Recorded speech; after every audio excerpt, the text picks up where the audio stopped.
Assalamualaikum warahmatullahi wabarakatuh. Di sini saya akan mempresentasikan tugas AS analisis produktivitas pengukuran produktivitas dengan menggunakan pendekatan model prospek. Yang pertama-tama yaitu saya sendiri menyangkut alam saya dengan FPI 14-12-3063. Langsung saja latar belakang. Untuk latar belakang mutu persaingan sekarang, persaingan industri manufaktur itu semakin ketat atau semakin meningkat. Perusahaan itu dituntut meningkatkan efisiensi dan efektivitas penggunaan sumber daya. Untuk produktivitas menjadi indikator penting untuk nilai kinerja perusahaan. Lalu pengukuran itu dilakukan menggunakan pendekatan prospek untuk mengetahui aspek yang paling produktivitas dan aspek yang perlu diperbaiki. Untuk tujuan penelitiannya itu yang pertama menghitung rasio produktivitas pada setiap aspek prospek, menghitung indeks produktivitas, lalu membandingkan produktivitas antara aspek. Keempat, menentukan aspek dengan produktivitas tertinggi dan terendah.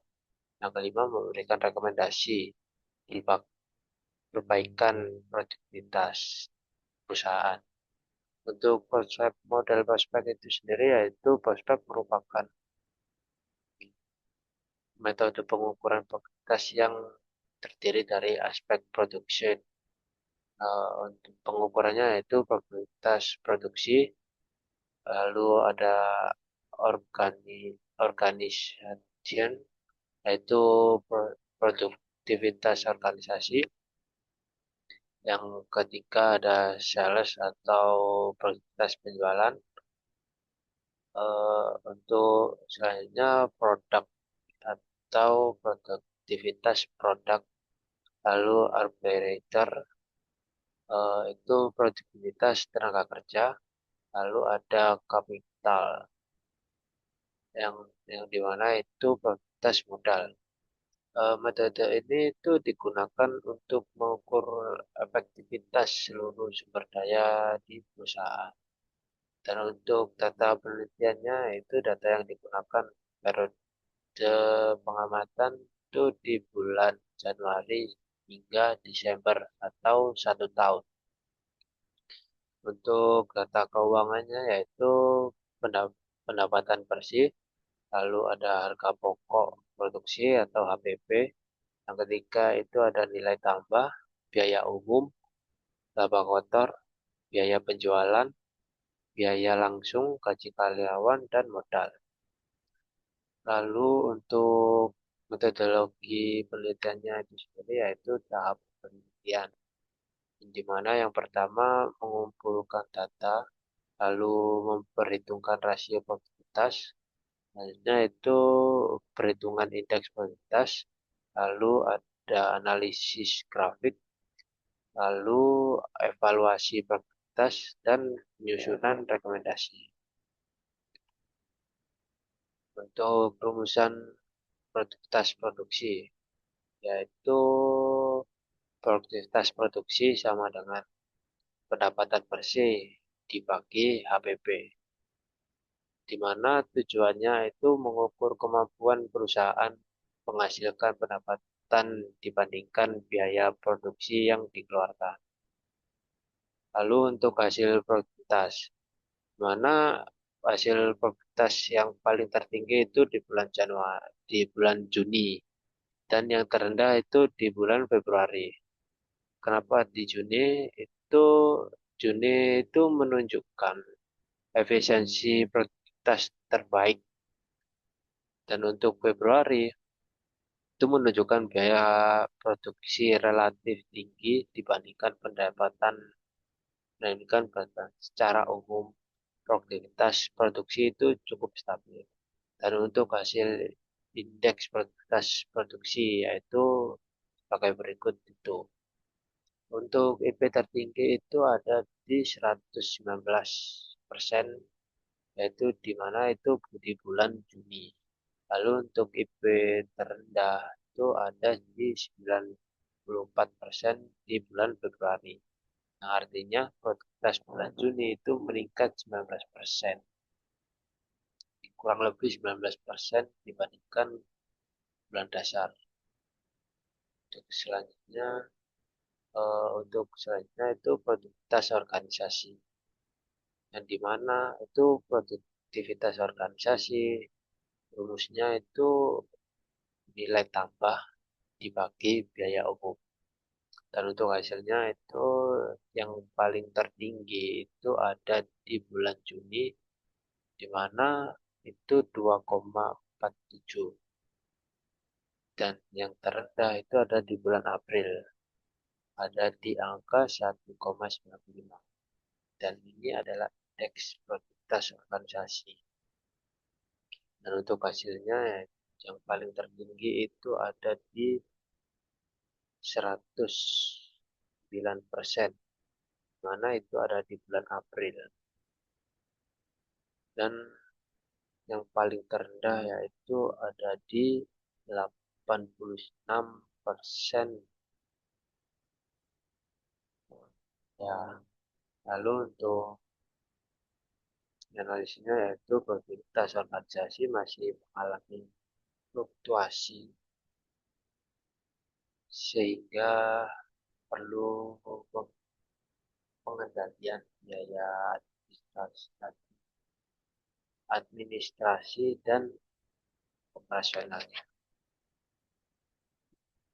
Dan untuk produktivitas penjualan itu produktivitas penjualan sama dengan laba kotor dibagi biaya penjualan. Untuk hasilnya yaitu eh, yang tertinggi itu ada di 8,67 di bulan Juni dan yang terendah itu ada di 7,08 di bulan Februari. Biaya penjualannya itu mampu menghasilkan laba yang relatif tinggi sepanjang tahun. Dan untuk indeks produktivitas penjualannya itu sebagai berikut itu. Lalu untuk hasil yang paling tertinggi. Untuk hasil yang tertinggi itu ada di 118%, yang dimana itu ada di bulan Juni. Dan untuk yang paling terendah itu 96% di bulan Februari. Dan di mana penjualan mengalami peningkatan produktivitas, terutama pada semester kedua. Dan untuk produktivitas produk, yaitu produktivitas produk sama dengan laba kotor dibagi biaya langsung. Dan untuk hasilnya itu eh, yang tertinggi itu ada di 0,39 dan yang terendah ada di 0,38. Produktivitas produk ini relatif stabil, namun masih rendah dibandingkan aspek lain. Untuk indeks produktivitas produk itu sebagai berikut. Lalu untuk hasilnya yang tertinggi ada di 109%, di mana itu ada di bulan Desember. Dan yang terendah itu ada yaitu 100%, di mana itu di bulan Januari dan Februari. Eh, Kontribusi produk terdapat keuntungan perusahaan masih perlu ditingkatkan lagi. Selanjutnya itu ada di produktivitas tenaga kerja. Dan rumusnya itu produktivitas kerja sama dengan laba kotor dibagi gaji total. Dan untuk hasilnya itu tertinggi ada di 54,74 dan yang terendah ada di 45,96. Tenaga kerja itu merupakan aspek yang paling produktif dalam untuk menghasilkan laba di perusahaan. Dan untuk indeks produktivitas tenaga kerja yaitu sebagai berikut untuk eh, gambarannya. Dan untuk hasil yang tertinggi itu ada di 119, di mana itu ada di bulan Juni dan di bulan Desember. Lalu untuk yang terendah itu ada di 100%. Di 100% itu ada di bulan Januari. Untuk produktivitas tenaga kerja itu meningkat secara konsisten untuk selama periode penelitian. Dan untuk yang terakhir yaitu produktivitas modal. Ya, untuk menentukan rumusnya itu produktivitas modal sama dengan pendapatan bersih dibagi modal. Dan hasilnya yaitu yang tertinggi itu ada di 1,28 dan yang terendah ada di 1,09. Efektivitas penggunaan modal itu mengalami penurunan pada beberapa bulan akhir. Untuk untuk yang di sampingnya ini ada indeks produktivitas modal, itu adalah gambar grafiknya dan hasil yang tertinggi itu ada di 100%. Oh, maaf, eh, maaf itu salah tulis ya. Untuk paling besarnya yaitu ada di 141%, yang dimana itu ada di bulan Juni. Dan untuk yang paling rendah itu ada di 50 ya, di bulan Maret. Untuk perusahaan itu merupakan perlu mengoptimalkan penggunaan modal agar menghasilkan pendapatan yang bagus. Untuk rata-rata produktivitasnya itu ada di yang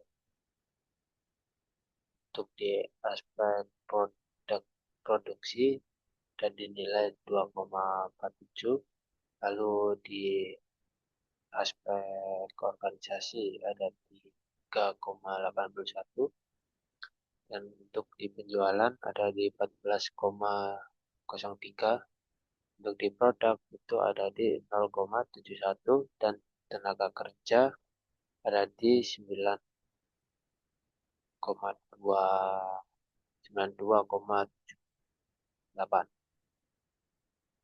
Dan untuk kesimpulannya yaitu di mana produktivitas di PT GZ secara keseluruhan itu tergolong baik. Namun aspek tenaga kerja itu memiliki produktivitas tertinggi yaitu di 92,78, dan untuk di aspek produk itu memiliki produktivitas yang paling rendah yaitu ada di 0,71. Eh, untuk di bulan Juni eh, itu merupakan periode produktivitas baik pada bagian besar. Nah, untuk sekian dari presentasi saya. Assalamualaikum.